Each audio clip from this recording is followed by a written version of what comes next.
This week in East Brunswick, the high school wrestling team extended its unbeaten streak to 9-0 with a 40-12 victory over J.P. Stevens High School. Here are some excerpts from the matches. First is Trevor Lewis of the 101-pound weight class, who defeated Jeff Barbers 17-6.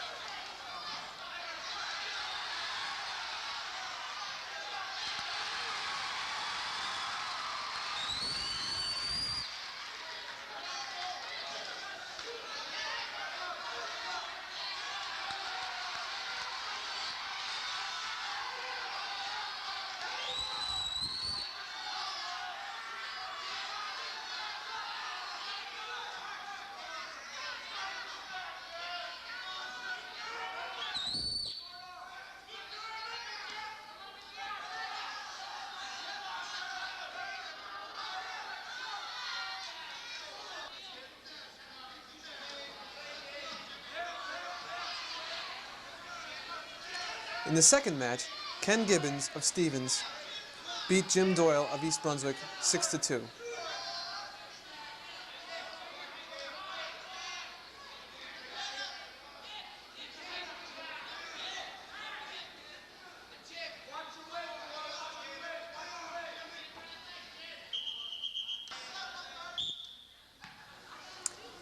John Harold, representing East Brunswick in the 115-pound weight class, defeated Maurice Foster 9-6.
In the fourth match, Era Araz of Stevens defeated Tony Cowell 4-0.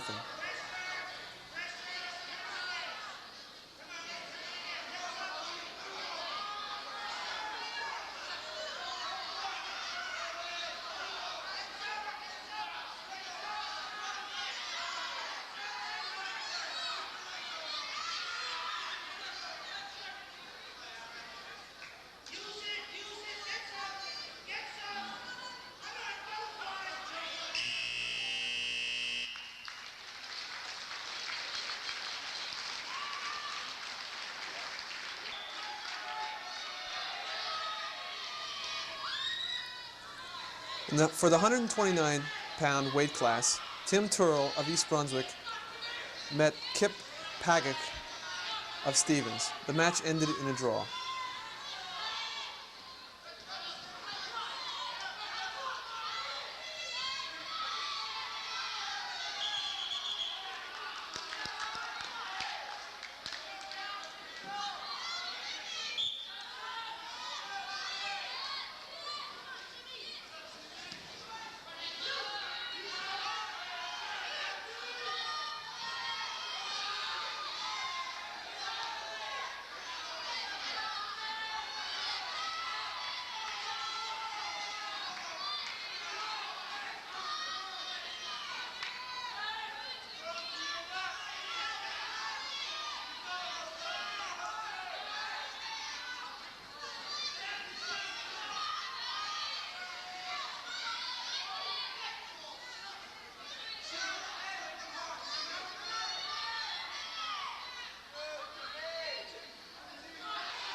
Brad McNiven, representing East Brunswick in the 135-pound weight class, defeated Dean Donatelli by a score of 16-5.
In the next match, 141-pound Antonio Toto of East Brunswick defeated Jeff Kaplan by a score of 8-3.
Ken Nattielli of Stevens defeated Jeff Masserole of East Brunswick by a score of 14-5 in the 148-pound weight class.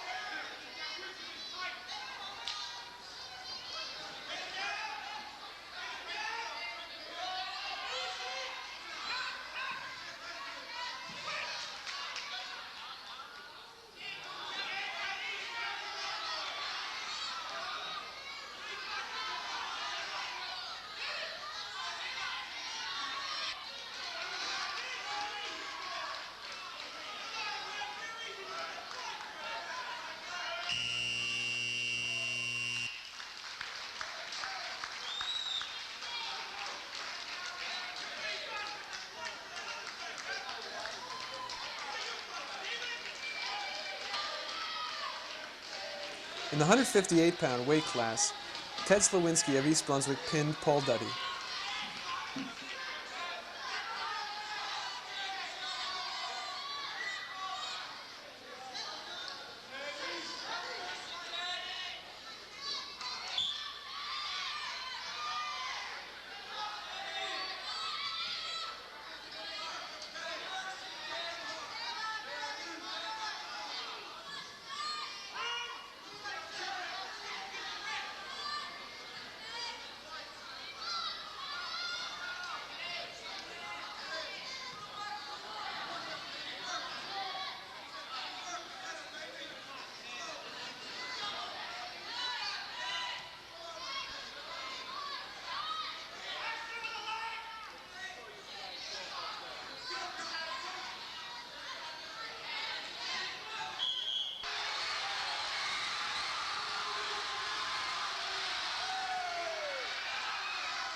In the 170-pound weight class, Mark Gutzek of East Brunswick pinned Cliff Geiser of Stevens.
Chuck Fedak of East Brunswick won the 188-pound weight class match by default.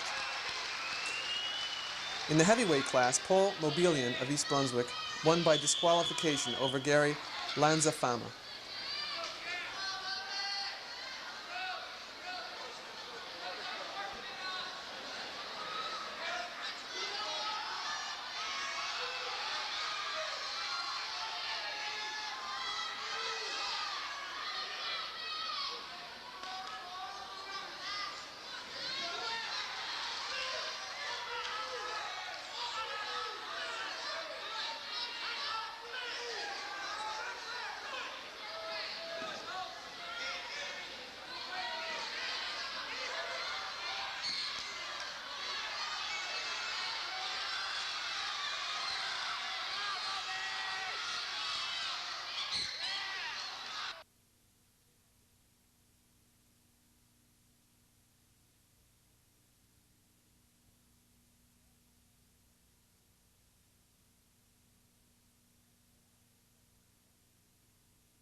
The topic at this week's Township Council agenda meeting, which aroused the most discussion, was the controversial Bradford Road issue.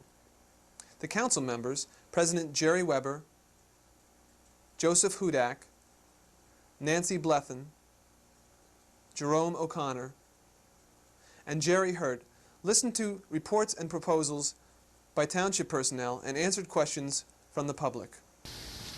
These small boxes here on either side represent some homes, some general areas where the homes are located. They're approximately 35 feet back from the right-of-way line, which is designated by the broken line here. The curb line, pavement line, is the solid lighter line. The heavy line that's running through the curve is a suggested new pavement. The existing pavement is a 30-foot pavement.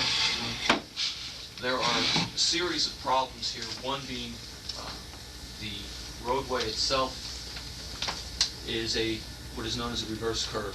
It starts off a straight piece, curves down this way, and then immediately breaks back in the other direction. Reverse curves of any type are supposed to be separated by a straight or a tangent piece, a piece of roadway where you're not in a curve.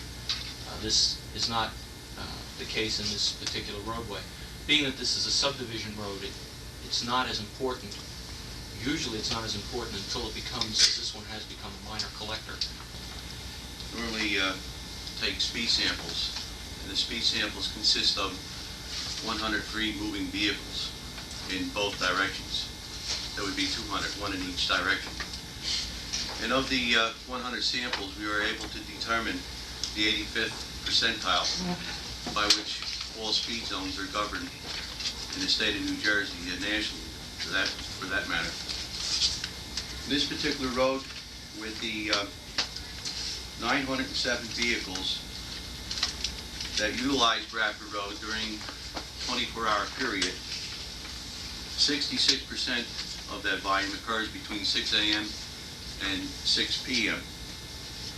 We were able to determine the average speed between 25 28 miles per hour.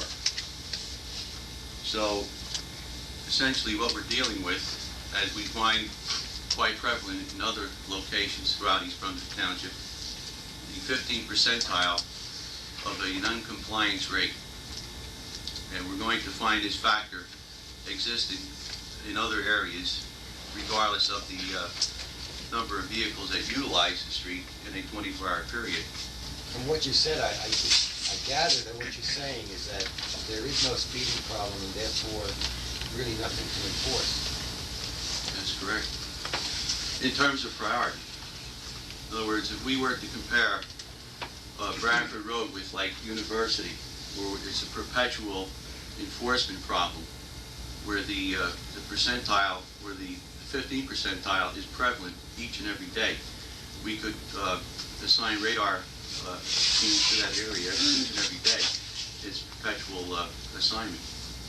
And yet with our other priorities we have in East Brunswick, speeding problems in residential areas, Stratford Road and Ager Street, Sullivan Way, there's no comparison. There is absolutely no comparison.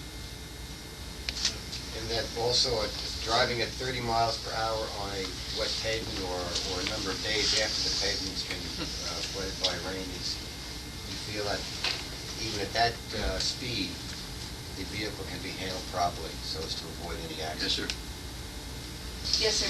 Richard Allen, 26 Bradford Road. We've been doing that for 10 years with no results. And we get, because we don't say we want somebody to come out and investigate it, they don't mark it down. We have to tell them we want somebody to come out and investigate before they do it. Because they have 60 reported accidents. I think what the mayor says is they've been given specific instructions now to do that. Well, we've been getting it for a year. All right, but they didn't have specific instructions from the mayor to do that. They got it there. They have to now, Well, if yeah. you can give us, the specific times that you call, we'll see if we can find out, but they are supposed to be taking those reports. And all the calls are on tape. Did you ever call and complain that a police car did not come down? I reported that the accident happened and the car left. All right, And then they said, all right, we're not going to send anybody. Yeah. okay. Well, Excuse me. We addressed this problem last year sometime, and that's when I advised the people in that area that when that occurred, that specific instructions were given by the director that they are to send the car down there, and if they were told that to the man on the desk when that occurred, and no car showed up, we would have known about it and we could have corrected it, the man who was doing it. Hello, I'm Adrienne Eisner, co-director of the East Brunswick Consumer Affairs Office. Welcome to Consumer Aware. Today we're going to talk about how to complain effectively. When you complain, you're actually helping many people along with yourself. Your complaint helps consumer agencies, legislators, and businesses know which problems need attention.